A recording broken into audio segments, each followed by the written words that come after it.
Ladies and gentlemen, boys and girls, warshippers of all ages, welcome back to YouTube. My name is SeaRaptor. It's time for more Scuttlebutt. This week's Game in the Background brought to you by Tier 6 American tech tree destroyer USS Farragut. Way back on New Year's Day, I had tagged a good buddy of mine and said, hey, why don't we div up and play some games together? He's still fairly new to warships. Maybe not new, but certainly not, let's say, as experienced as somebody like myself who has 10,000 games or more. And so we like to derp around in the mid-tiers. He grabs whatever he's working on, I grab a ship to match, and we just go play and have a good time. And this game was played on New Year's Day, so it's a few weeks old now. Unfortunately for him, it's not a very good showing for him. I think he misunderestimated quite how fragile Budioni is. But it is, for me, a pretty good game. I get to have a lot of fun in Farragut here on Ring. This is a Tier 5-6 game, and Farragut really excels in these kinds of situations. And so I wanted to take the opportunity to just showcase it while I took the chance to gab into the mic for a little bit. So enjoy.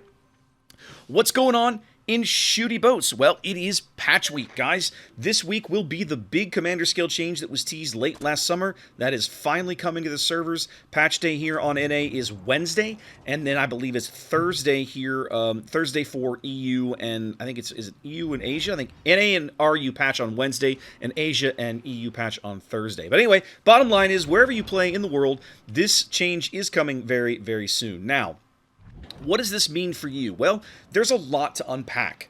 I may try and do a separate video for this later. We'll have to see. But the short answer is there's a whole lot going on here. Basically, the commander skill system is changing completely.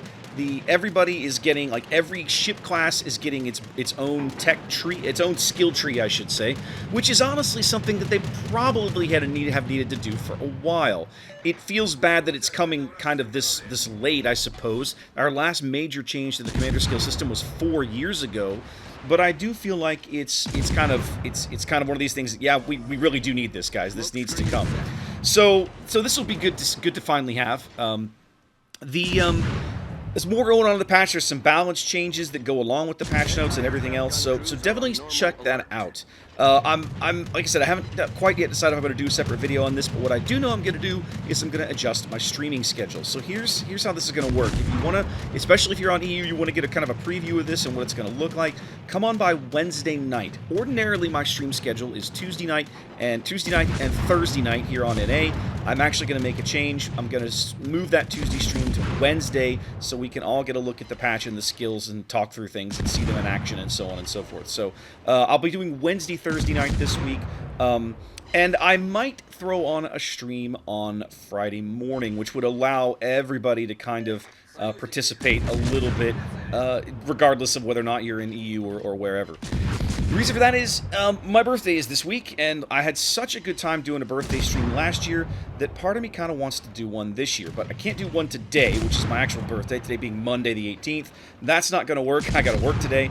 I wasn't able to get today off, but getting Friday off should be pretty easy, so what I'm thinking I'm going to do is put something on the schedule on Friday. I'll work this out over the course of the day on my own, and I'll post schedule updates on Twitter, so keep an eye over there, and I should have all of that worked out hopefully before the end of today, the end of Monday.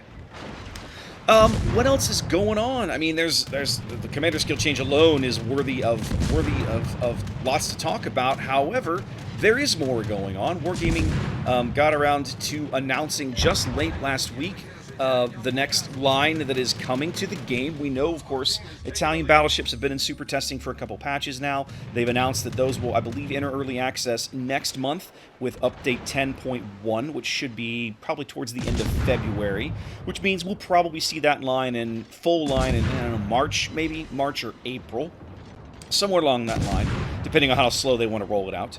And then after that, we're going to be getting a new German destroyer branch. Now, they announced this the other day. They've kind of given a sense of what they want or what they think these ships will play like, what they'll do. They sound kind of like this weird hybrid cross between sort of where the French are. The French destroyers, like, you know, the big, oversized, lots of HP French destroyers, and the current run of German destroyers that we have, which are when it comes to gunboats, are kind of AP focused. This new branch seems to be built exclusively around the German 150mm guns mounted on destroyer hulls, which at the moment is only an option available to 2 tech tree ships. That's Tier 6's Ernst Gade and Tier 8's I'm going to get this wrong. Z28? I can't remember. Z38? I can't remember. I can't remember the Tier 8 tech tree ship, but I remember it's in there. And then you get one premium. Oh, Z23. Z23 is the Tier 8 tech tree ship. And then, of course, one premium ship, that's Tier 7 premium Z39, also gets the 150mm guns. Now, it's a different way of playing the German destroyer line. I really enjoy it. I quite enjoy playing the German destroyers with these guns. However, they are not for everybody. They do require some adaptation, and Wargaming is basically now kind of pointing out that, well, this is going to be very different. So while they're trying to figure all of this out, you know, a lot of things are going to be in flux. They've got a lot of things to test in this line and so on. What's interesting to me has been kind of the community response to this, right? Very, very, very few people are excited about this, and there's been a lot of criticism. I don't know what the deal is exactly. To me, it's interesting. The concept is interesting.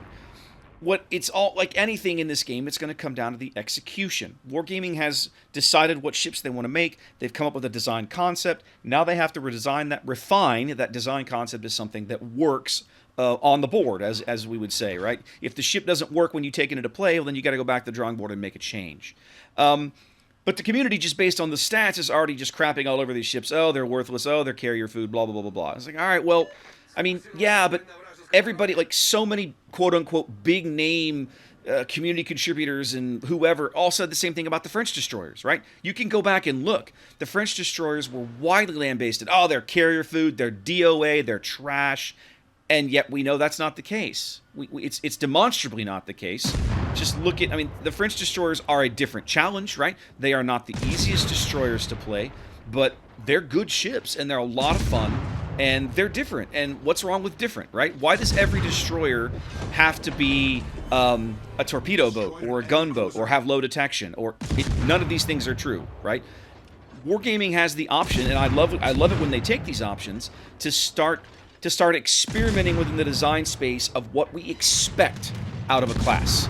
Subvert those expectations. Do something different. They tried this last year, if you remember, with the cruiser class, with Tier 9 Premium German cruiser Eiger. They tried, unsuccessfully, unfortunately, but they tried to make a secondary build cruiser, right? And it just didn't work. And I don't think that's a fault of the concept so much as the execution. I think Eiger's hull and armor scheme were just not conducive to what they were trying to get out of it with the secondaries. I think with a different hull, the idea of a secondary cruiser would have worked just fine.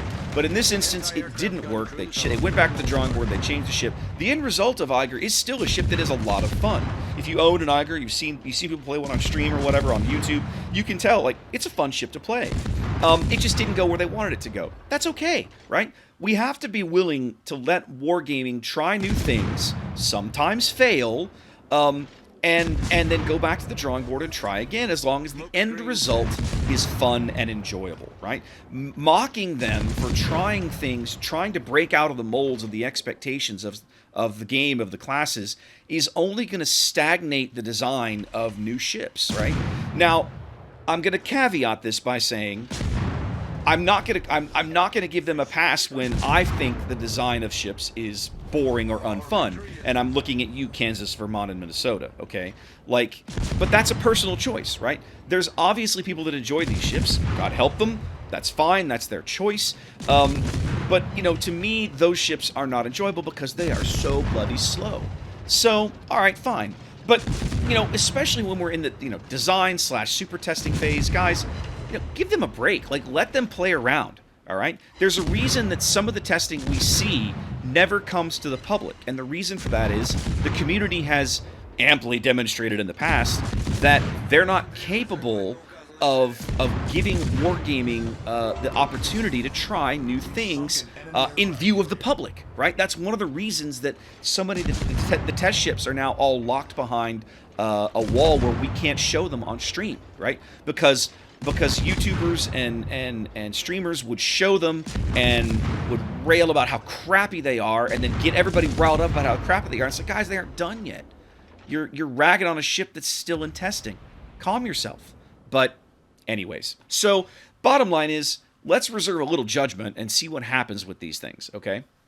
I don't know where they're going to go. Maybe the end result is crappy, and we'll call them out on it when that happens. But in the meantime, the ship's in testing. Let them figure it out, you know? I'm curious to see these things come to the board, just because I like the German destroyers, and I think there's potential here with this line.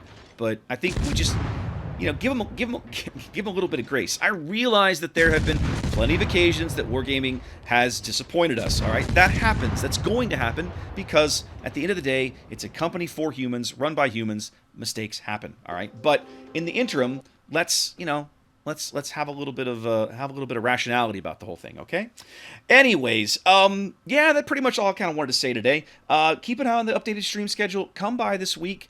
Make sure you keep up with what's going on with the Commander Skill update this week. There will be an article coming where you can like push a button and respec all of your captains, or like zero them out, which for somebody like me who probably has like 400 captains is going to be well worthwhile. I'm so glad they added that. But Wednesday night on Twitch we'll be going through the new skill trees, having a look at it, trying some builds out. So come on by.